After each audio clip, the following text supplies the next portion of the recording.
রাম, শ্যাম ও যদু তিন বন্ধু মিলে ঠিক করে যে তারা আম গাছ লাগাবে। আম গাছ লাগানোর কিছুদিন পরই আমের ফলন শুরু হয়। যখন আম গাছ লাগানো হয়, রাম একটি আমের চারা লাগিয়েছিল। এই যে সবুজ রঙের আম দেখতে পাচ্ছ তোমরা, এই চারাটা রাম লাগিয়েছে একটা চারা গাছ। আর শ্যাম তখন দুটো চারা গাছ লাগিয়েছিল, এই সিঁদুর লাল আমের রঙের। তো এই দুটো চারা গাছের ফলন হয়েছে। আর যদু তিনটে আমের চারা লাগিয়েছিল, হলদেটে টাইপের আম। তো তিনটে চারা গাছ থেকে ফলন এবার শুরু হয়েছে। এক্ষেত্রে রাম কটা গাছ লাগিয়েছে? একটা। শ্যাম কটা? দুটো। এবং যদু কটা গাছ লাগিয়েছে? তিনটে। এখন যদি মোট গাছের সংখ্যা আমরা বলি, তাহলে মোট গাছের সংখ্যা কত হবে আমরা লিখে ফেলি। এখানে আমরা দেখতে পাচ্ছি মোট গাছের সংখ্যা দাঁড়ালো 6। এই 6টা গাছের মধ্যে রাম কটা গাছের চারা লাগিয়েছিল? একটা। এই ক্ষেত্রে এই যে আমরা ভগ্নাংশটা লিখলাম, এইটাকে বলা হয় ভাগহার। অর্থাৎ প্রত্যেকে মোট যে সংখ্যা তার তুলনায় কটা লাগিয়েছে সেইটা বিচার হয়। মানে 6টা মোট আম গাছ ছিল, তার মধ্যে একটা লাগিয়েছিল রাম। অর্থাৎ রামের ভাগহার হয়ে যায় 1/6। একইভাবে 6টা আম গাছের মধ্যে শ্যাম কটা লাগিয়েছিল? শ্যামের সিঁদুর লাল আমের চারা কটা লাগিয়েছিল? দুটো। এবং যদু হলদেটে টাইপের আমের চারা লাগিয়েছিল 6টা গাছের মধ্যে তিনটে। তাহলে আমরা দেখলাম যে রামের ভাগহার হয়ে গেল 1/6, শ্যামের 2/6 এবং যদুর 3/6। এক্ষেত্রে তোমরা মোট আমের সংখ্যা যদি জানতে পারো, এই সব গাছগুলো মিলে যতগুলো আম হয়েছে মোট আমের সংখ্যা যদি জানতে পারো, তাহলে তোমরা সহজেই বলতে পারবে কার গাছে কটা আম ধরেছিল বা সে কটা আম পেয়েছে। ঠিক আছে? তাহলে দেখো মোট আমের সংখ্যা আমরা গুনি। এক্ষেত্রেও দেখো 4টে আছে, এখানেও 4টে, 8টা, আরও 4টে, 12টা, 13, 14, 15, 16, 17, 18, 19, 20, 21, 22, 23, 24। টোটাল যে আমের সংখ্যা সেটা কত হলো? 24টা। তাহলে দেখো রাম যে একটা গাছ লাগিয়েছে সেই একটা গাছেরই আম রাম পাবে। অতএব রামের ভাগহার কত? 6টা গাছের মধ্যে একটা গাছ। আর সব মিলিয়ে কটা আম উৎপন্ন হয়েছে? 24টা আম। এখন যদি এই ভাগহারের সাথে আমি 24 দিয়ে গুণ করি, মোট আমের সংখ্যাকে ভাগহারের সাথে যদি গুণ করি, তাহলে প্রত্যেকে কটা করে আম পাচ্ছে সেটা সহজেই পাওয়া যায়। দেখো প্রত্যেকটা ক্ষেত্রে 24 দিয়ে গুণ করছি, কাটলে 4 হয়, প্রতি ক্ষেত্রেই 4 হয়। আচ্ছা, এইটা সমান হয়ে যায় কত? 4 একে 4। পরেরটা 4 দুগুণে 8, 3 4 12। অর্থাৎ রামের আম গাছের ফলন হয়েছে 4টে আম। শ্যামের মোট ফলন কটা? 8টা। এবং যদুর মোট ফলন কটা? 12টা আম। আমরা মিলিয়ে নিই। দেখো রামের আম সংখ্যা কত? একটাই গাছ লাগিয়েছিল, সবুজ রঙের আম হয়, তো সেটা এসেছে 4। এখানেও 4 মিলে গেল। তারপরে দেখি শ্যামের এখানে লাল কালারের আম কটা আছে? টোটাল 8টা, এখানেও পেলাম 8টা। এবং যদুর কটা রয়েছে? এখানে 4টে, এখানে 4টে, এখানে 4টে, 12টা, এখানেও মিলে গেল 12টা। বুঝতে পারলে এখান থেকে আমরা কি শিখলাম? রাম যেটা ইনভেস্ট করে সেই অনুপাতেই সে ফল ভোগ করে। শ্যামও তাই, যতটা ইনভেস্ট করেছে সেই অনুপাতেই ফল ভোগ করেছে। এবং যদুও তাই, যতটা ইনভেস্ট করছে সেই অনুপাতেই ফল ভোগ করছে। এক্ষেত্রে দেখো যদু বেশি ইনভেস্ট করেছিল, 3টে আম গাছের চারা ও কিন্তু লাগিয়েছিল। তাহলে ও ফল ভোগ করছে তথা আম ভোগ করছে কি বেশি?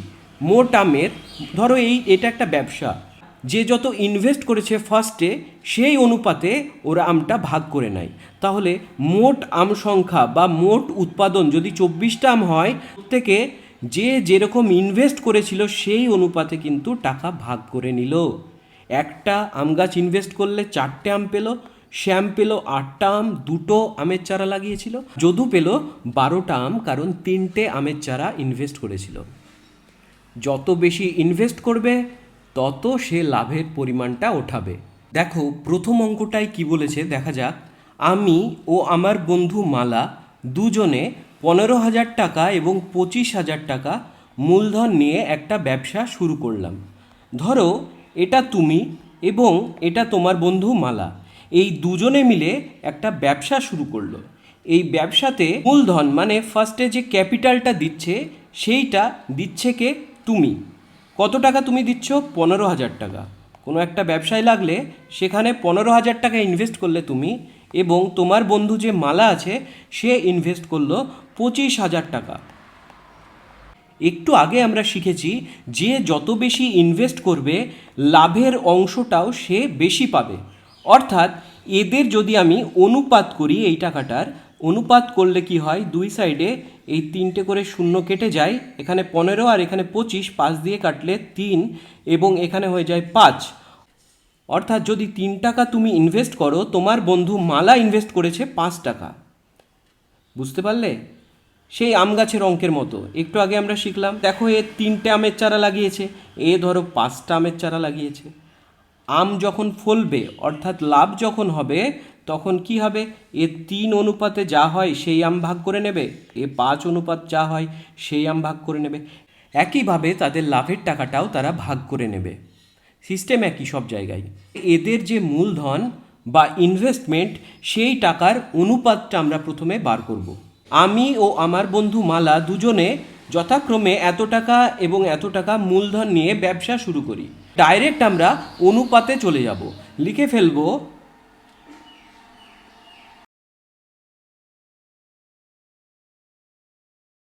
আমি কত টাকা ইনভেস্ট করেছিলাম? 15,000 টাকা। মালা 25,000 টাকা। তাহলে এই 3টে শূন্য মনে মনে কেটে দাও, বাদ চলে যাক। এখানে পড়ে আছে 15, এখানে 25, 5 দিয়ে কাটো। 3 5 যা 15, 5 5 যা 25। তাহলে 3:5, 3:5। এবারে মোট লাভটা কত হয়েছে সেটা আমাদের দেখতে হবে, যে এরা দুজন ব্যবসাতে ইনভেস্ট করে কত টাকা লাভ করেছে। এক বছরে এদের লাভ দাঁড়াচ্ছে 16,800 টাকা। মোট লাভের পরিমাণ দাঁড়ালো 16,800 টাকা। আমি কত টাকা পাবো? আমি কত টাকা লাভের পরিমাণ পাবো? দেখো এখানে রাম কটা আম পাচ্ছিল, রামের ভাগ হার কত ছিল, অর্থাৎ মোট আমের চারা কত? 3 + 2 + 1। অর্থাৎ এই অনুপাতগুলো আমরা যোগ করে নিচে লিখেছিলাম, মনে পড়ছে? 6টা আমের চারা যোগ করে লিখলাম। আর উপরে আমরা তাদের যে অনুপাত, যেমন রাম 1 পেয়েছে অর্থাৎ একটা চারা লাগিয়েছিল, তাই এক্ষেত্রে 1/6, 6টার মধ্যে একটা চারা, এইটা হলো ভাগ হার, তাই না?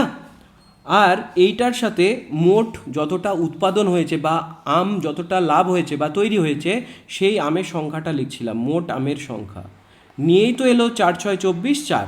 এই ক্ষেত্রেও আমরা সেম জিনিসটাই করব। দেখো তাহলে আমি কত টাকা পাবো, আমার ভাগ হার কত হবে? এই আমের ক্ষেত্রে যেরকম অনুপাতগুলো যোগ করে আমরা নিচে লিখেছি, এক্ষেত্রেও আমরা একই জিনিসই করব, যে অনুপাতগুলো যোগ করে নিচে লিখব, টোটালটা লিখব। আর ওপরে শুধুমাত্র যে আমার ভাগটা রয়েছে, আমি তো 3 ভাগ দিয়েছিলাম মূলধন, তাই না? সেই 3টা লিখব ওপরে।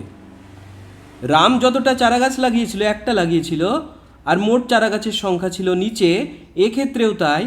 মোট যে অনুপাতটা হলো 5 + 3, সেইটা লিখব নিচে, এবং যেটা আমার ভ্যালু আছে সেই 3টা লিখব ওপরে। তাহলেই পেয়ে যাই আমার ভাগ হার। আগের অঙ্কে 24টা মোট আম উৎপাদন হয়েছিল, আর এক্ষেত্রে লাভ হয়েছে 16,800 টাকা। আগে আমের লাভ ছিল, এক্ষেত্রে টাকার লাভ। তাহলে এই 16,800 টাকা যদি গুণ করে দিই এই ভাগ হারের সাথে, তাহলে আমি কত টাকা লাভের অংশ পাবো সেইটা বেরিয়ে আসবে। সেটাই আমি লিখব, পাশে লিখি।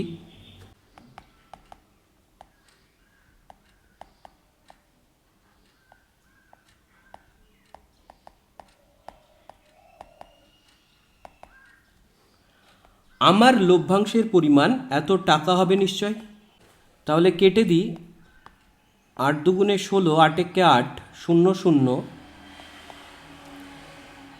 3 21 63, পাশে দুটো শূন্য। এত টাকা। আমার লভ্যাংশের পরিমাণ 6,300 টাকা। এবার আমার বন্ধু মালার লভ্যাংশের পরিমাণ কত হবে? লিখে ফেলি একইভাবে।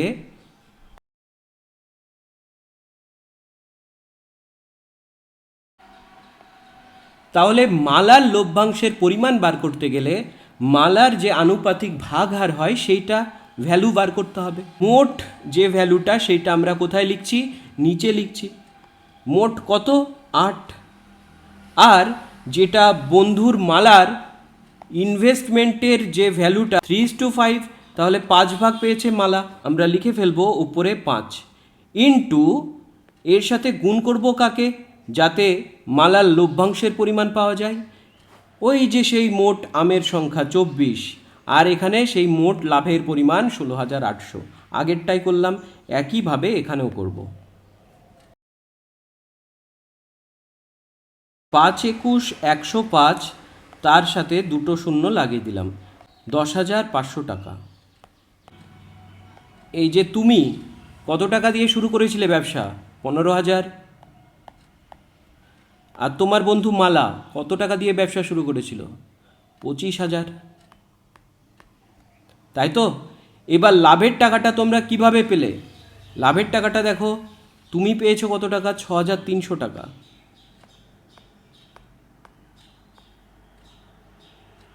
আর তোমার বন্ধু মালা কত পাচ্ছে দেখো? 10,500 টাকা। কে বেশি পেল? মালা বেশি পেল। কারণ কি? তার ইনভেস্টমেন্ট বেশি ছিল, তার মূলধনটা বেশি ছিল, সে বেশি টাকা ব্যবসাতে খাটিয়েছে, তাই যে লাভের পরিমাণটা হবে সে বেশিই তুলবে। আর যে কম টাকা লাগিয়েছে ব্যবসায় সে কম লাভটাই তুলবে। এটাই নিয়ম ব্যবসার। দেখো নেক্সট অঙ্ক একইভাবে হবে। আগেরটায় ছিল দুটো বন্ধুর গল্প, এবারে আছে তিনটে বন্ধুর গল্প। প্রিয়ম, সুপ্রিয়া এবং বুলু যথাক্রমে 15,000 টাকা, 10,000 টাকা এবং 25,000 টাকা দিয়ে একটা মুদির দোকান খুললো। অর্থাৎ এরা এই টাকাগুলো ইনভেস্ট করলো। এবার এই ইনভেস্টমেন্টের যে অনুপাত সেইটা বার করতে হবে। তারপরে যে টাকাটা লাভ হয় বা লোকসান হয়, ব্যবসাতে তো দুটোই হতে পারে, লাভ লোকসান, যাই হোক না কেন, লাভের টাকা বা লোকসানের টাকা তারা কি করবে? এই যে এদের মূলধনের অনুপাত হবে সেই অনুপাতিক ভাগ হারে তারা ভাগ করে নেবে। আগের অঙ্কটাও সেম ছিল, আগেরটাই লাভ হয়েছিল, লাভ ভাগ করেছিল, এবার লস হবে, তাই এরা তিনজন লসগুলো ভাগ করে নেবে। ঠিক আছে? তাই প্রত্যেক ক্ষেত্রেই মূলধনের অনুপাতটা আমাদের চাই। তাই মূলধনের অনুপাত এই জায়গাটা আমরা মুছি নিই। বন্ধুগুলোর নাম লিখে ফেলি।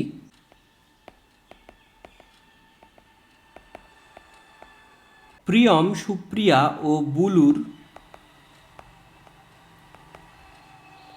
মূলধনের অনুপাত কত? তাদের মূলধন কত? প্রিয়মের মূলধন 15,000 টাকা, সুপ্রিয়ার মূলধন 10,000 টাকা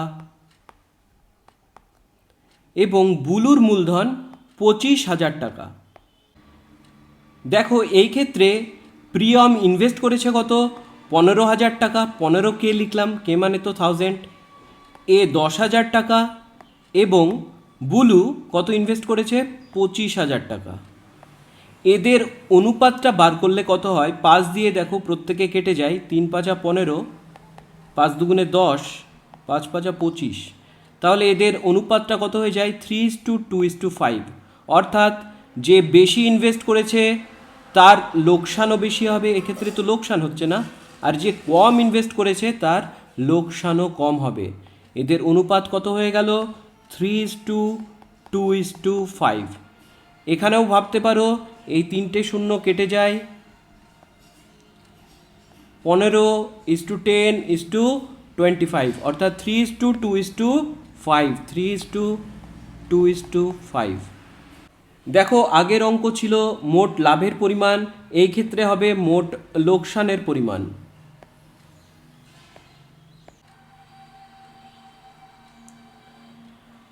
দেখো মোট লোকসানের পরিমাণটা কত? আগের ডেটাটা ছিল আগের অঙ্কের। যাই হোক, এই অঙ্কে নতুন ডেটা কত আছে? 3,000 টাকা মোট লোকসান হয়েছে, 3,000 টাকা। অতএব এই লোকসানটা তারা আনুপাতিক ভাগ হারে ভাগ করে নেবে। তাহলে প্রত্যেকে কত টাকা লোকসান করবে সেইটা বার করি। দেখো, লোকসান হলে দেখো প্রথমে আমরা লিখব অতএব প্রিয়মের লোকসানের পরিমাণ।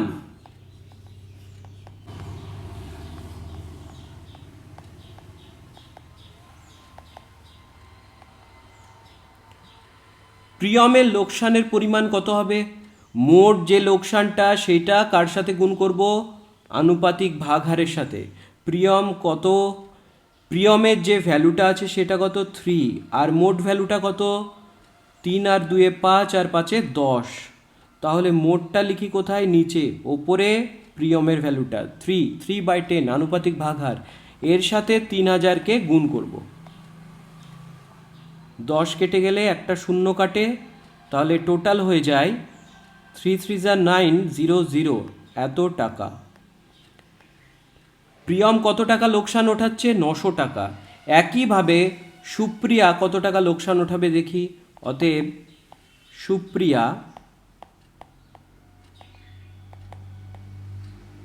সুপ্রিয়ার লোকসানের পরিমাণ একই রকমভাবে ওর কত আছে ভাগার? দেখো, ওর ভ্যালুটা 2 আছে, নিচে টোটালটা 10 ইন্টু 3000। প্রত্যেকটার ক্ষেত্রে একই নিয়ম প্রযোজ্য হবে। 0 0 কেটে গেল, 3 দুগুণে 6, 2 শূন্য 600 টাকা, তাই না? এই 2-এর সাথে 300 600, নিচে তো 10 নেই, এই 1-এর তো কোনো ভ্যালু নেই। আর বুলুর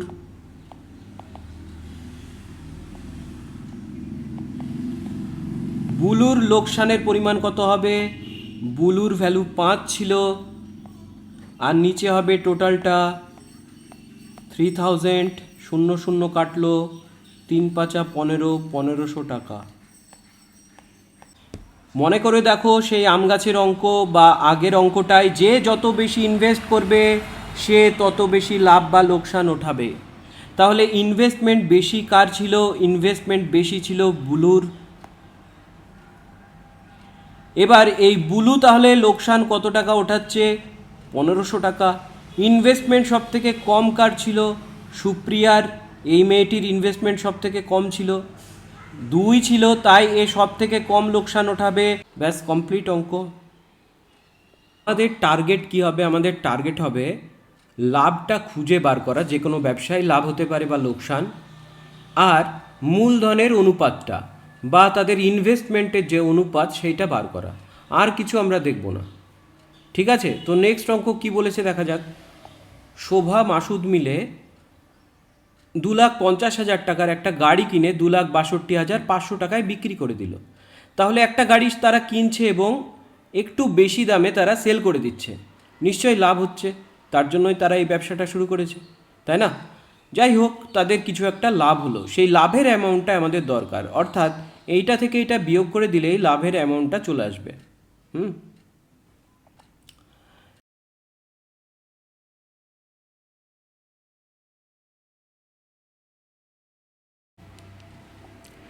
2,62,500 থেকে 2,50,000 যদি বিয়োগ করে দিই, পড়ে থাকে 12,500 টাকা।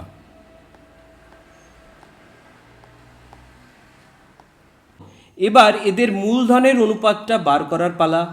আমরা ধরে নেব কিছু একটা। ধরো এখানে যেটা বলেছে, শোভা মাসুদের 1.5 গুণ টাকা দিয়ে থাকলে, ধরে নাও মাসুদ দিয়েছে এক্স টাকা, তাহলে শোভা কি করবে? এই মাসুদেরও 1.5 গুণ টাকা দেবে, অর্থাৎ এক্স গুণ 1.5, 1/1 তো সেটাই আমরা লিখব। আচ্ছা, এবার মাসুদ যদি এক্স টাকা দেয়, তাহলে শোভা কত টাকা দেবে? শোভা নিশ্চয়ই মাসুদের থেকে 1.5 গুণ টাকা দিয়েছে, অর্থাৎ শোভা টাকা দেবে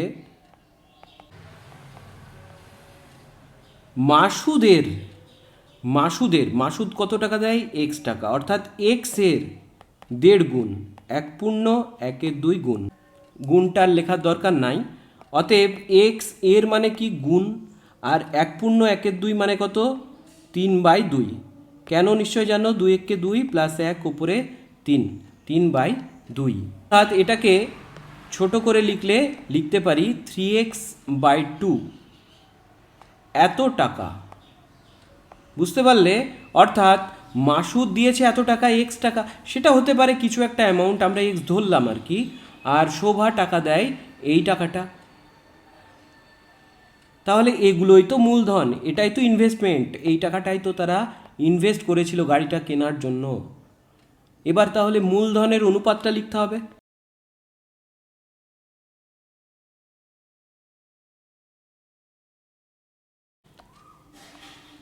শোভার মূলধন কত? শোভা টাকা দেয় 3x/2, আর মাসুদ কত টাকা দেয়? শুধু এক্স টাকা। কত টাকা? এক্স টাকা। দেখো মনে মনে এক্সটা কেটে ফেলবে এবং এখানে আছে 3/2। ঠিক আছে, এই 3/2কে বোথ সাইডে 2 দিয়ে গুণ করতে পারো, অথবা 2কে এই দিকে নিয়ে গেলেও হয়। তো আমরা একটু গুণ করেই দেখিয়ে দিই, একটু বড় করেই দেখিয়ে দিই, বুঝলে? এক্স তো আর নেই, তাহলে 3/2 = 1 আছে। এক্স তো নেই, এক্স কেটে গেছে, তাহলে 1 আছে এখানে পড়ে। 3/2 = 1। আমি কি বললাম, এখানে ইনভিজিবল 2 দিয়ে দুটো সংখ্যাকেই তুমি গুণ করো, তাহলে এই ওপরের 2 নিচের 2 কেটে যায়, এখানে পড়ে থাকে 3, আর এখানে 2 1 কত হয়? 2।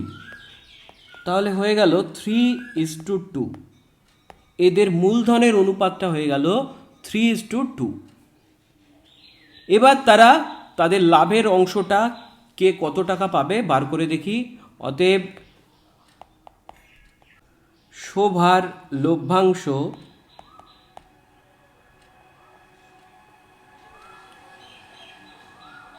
কত টাকা লাভ হয়েছিল? 12,500 টাকা। আর শোভার আনুপাতিক ভাগহার কত? শোভার ভ্যালু আছে 3, তাহলে 3 আর নিচে টোটালটা 3 + 2 মানে 5 ইন্টু যত টাকা লাভ হয়েছে। লাভ কত টাকা হলো দেখলাম আমরা? 12,500 টাকা। 12,500 টাকা। 5 25 125, পাশে দুটো শূন্য, 3 25 75, পাশে দুটো শূন্য, 7,500 টাকা। শোভার লভ্যাংশ 7,500 টাকা। আর মাসুদের তাহলে লভ্যাংশ কত হবে? অতএব মাসুদের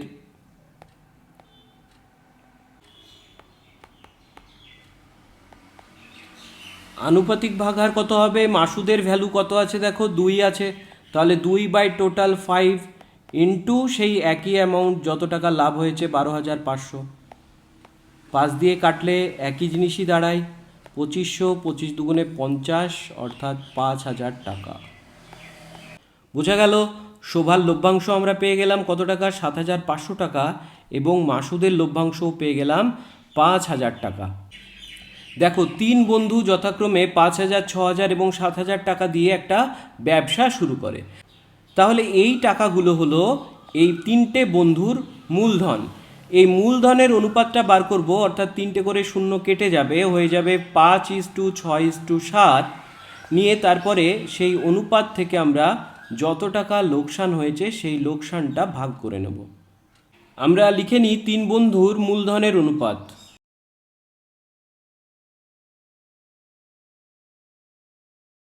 আচ্ছা, মোট লোকসানের পরিমাণ কত হয়? বছর শেষে তারা কিন্তু লস খেয়েছে, অতএব লিখব অতএব মোট লোকসানের পরিমাণ, মোট লোকসানের পরিমাণ কত টাকা? 1,800 টাকা। তাহলে প্রত্যেকে কি এই লোকসানটা বিয়ার করবে, তাই না? এই লোকসানটা তাদের দিতেই হবে। তাই এই মূলধন ঠিক রাখার জন্য প্রত্যেকে লোকসানের পরিমাণ দিয়ে দেবেন বলে সিদ্ধান্ত করেন তারা কে কত টাকা দিয়েছিল। লোকসান মোট হয়েছিল 1,800 টাকা। তারা দেবে ব্যাক কি উপায়ে? এই আনুপাতিক ভাগহার উপায়ে দেবে তারা। প্রথম বন্ধুকে যাই হোক মূলধন ঠিক রাখার জন্য লোকসানের পরিমাণ দিতে হবে, তাই না? দিয়ে দেবেন। অতএব লিখব প্রথম বন্ধুকে দিতে হবে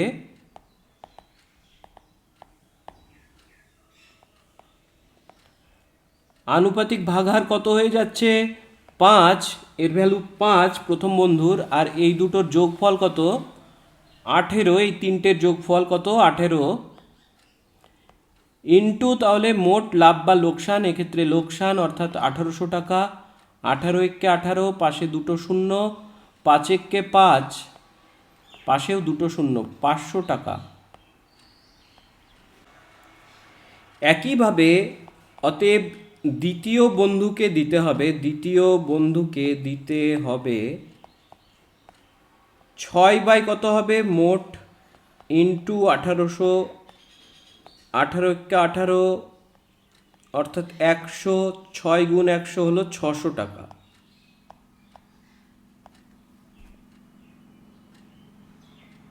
এবং তৃতীয় বন্ধুকে দিতে হবে, তৃতীয় বন্ধুর ভাগ কত ছিল?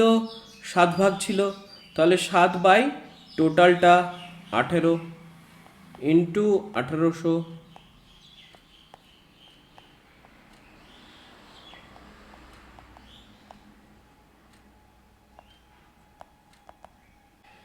তৃতীয় বন্ধুকে দিতে হবে কত টাকা? 700 টাকা। ব্যাস, অঙ্কটা কমপ্লিট হয়ে গেল।